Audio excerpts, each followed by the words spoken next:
नमस्कार विद्यार्थी मित्रांनो, मराठी करंट अफेअर्सच्या आपल्या युट्यूब चॅनलवरती तुम्हा सर्वांचं परत एकदा स्वागत आहे. आजच्या व्हिडिओमध्ये आपण 14 जून 2022 चे महत्त्वाचे करंट अफेअर्सचे प्रश्न पाहणार आहोत. तत्पूर्वी जर आपण चॅनलवरती नवीन असाल तर चॅनलला लगेच सबस्क्राईब करून घ्या आणि शेजारी असणारे बेल आयकॉनचे बटन दाबायला विसरू नका, जेणेकरून आपल्या चॅनलवरती येणाऱ्या करंट अफेअर्सच्या व्हिडिओचे अपडेट तुम्हाला वेळच्या वेळी मिळत राहतील. चला तर मग आजच्या व्हिडिओला सुरुवात करूया. आजचा आपला पहिला प्रश्न आहे, HSNC विद्यापीठाची मानद डॉक्टर ऑफ लिटरेचर पदवी कोणाला प्रदान करण्यात आली आहे?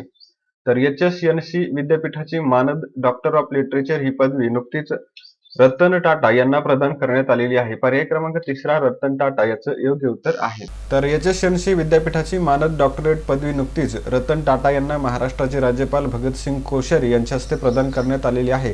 हे आपण या ठिकाणी लक्षात ठेवायचं आहे आणि HSNC विद्यापीठ हे मुंबई या ठिकाणी आहे, हे देखील आपण यासोबत लक्षात ठेवायचं आहे. यानंतर पुढचा प्रश्न आहे, फ्रान्समध्ये आयोजित पॅरा नेमबाजी विश्वचषक स्पर्धेमध्ये कोणी दुसरे सुवर्णपदक पटकावलं आहे? तर फ्रान्समध्ये आयोजित करण्यात आलेल्या पॅरा नेमबाजी विश्वचषक स्पर्धेमध्ये भारताच्या अवनी लेखराने दुसऱ्यांदा सुवर्णपदक पटकावलेलं आहे. पर्याय क्रमांक 1 अवनी लेखरा याचं योग्य उत्तर आहे. तर या स्पर्धेमध्ये अवनी लेखरा हिने पहिल्यांदा महिलांच्या 10 मीटर एअर रायफलमध्ये 250.6 विक्रमी गुणांसह सुवर्णपदक जिंकलेलं आहे आणि आता तिनं परत याच स्पर्धेमध्ये 50 मीटर रायफल 3 पोझिशन SS1 गटामध्ये सुवर्णपदक पटकावलेलं आहे, हे आपण लक्षात ठेवायचं आहे. अशा प्रकारे यावर्षीच्या फ्रान्समध्ये आयोजित करण्यात आलेल्या पॅरा नेमबाजी विश्वचषक स्पर्धेमध्ये अवनी लेखराने 2 सुवर्णपदकं पटकावली आहेत. त्याचबरोबर भारताच्या रुबिना फ्रान्सिसला देखील 10 मीटर एअर पिस्टल गटामध्ये कांस्य पदक मिळालं आहे, हे आपण लक्षात ठेवायचं आहे. यानंतर पुढचा प्रश्न आहे, जागतिक व्यापार संघटनेच्या 12व्या मंत्रिस्तरीय परिषदेला भारताचे प्रतिनिधी म्हणून कोण उपस्थित राहिला आहे?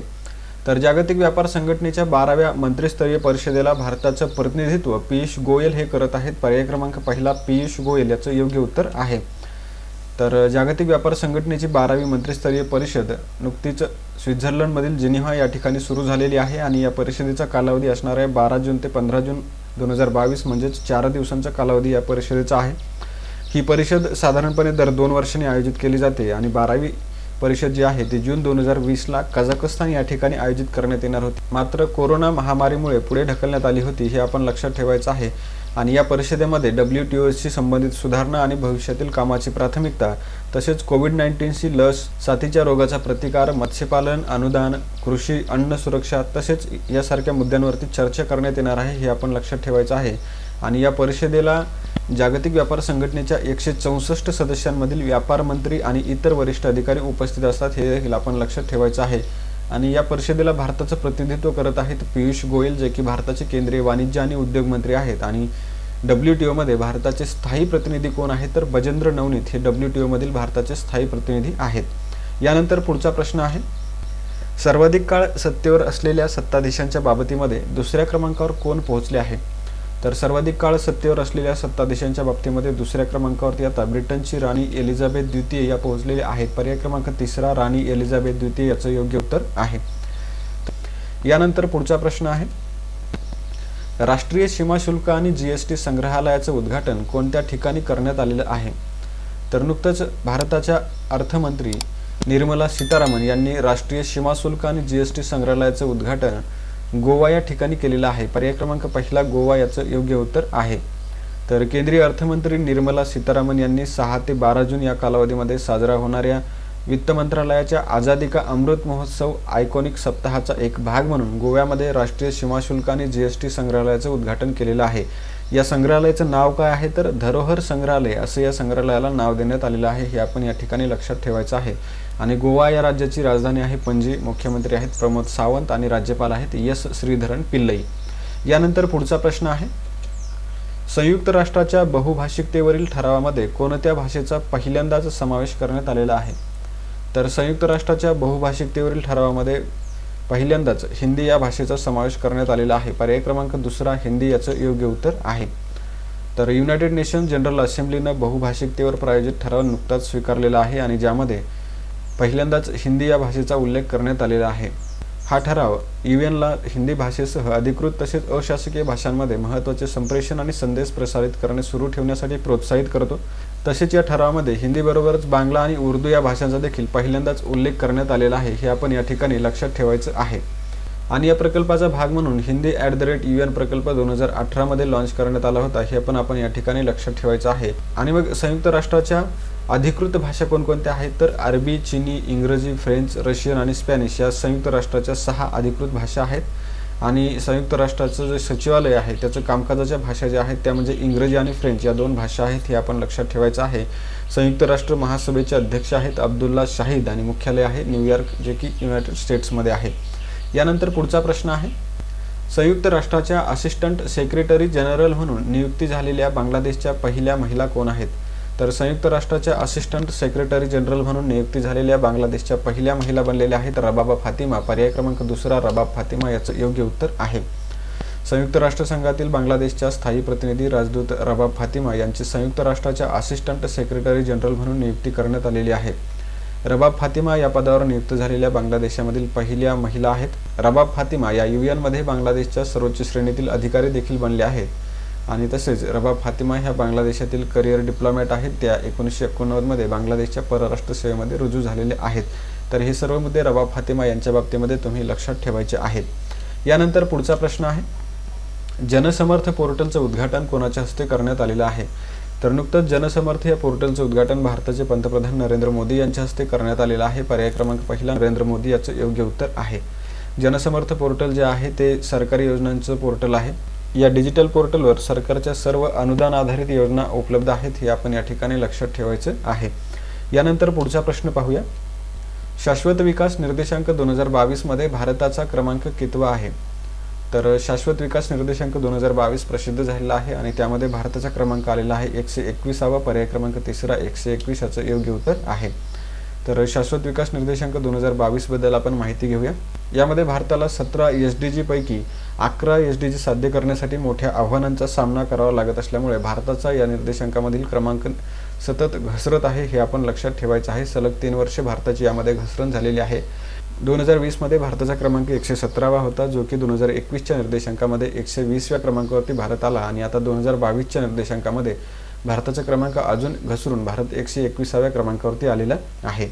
तसेच या निर्देशांकानुसार जे जगातील पहिले देश आहेत ते आपण पुढच्या प्रश्नामध्ये पाहूया।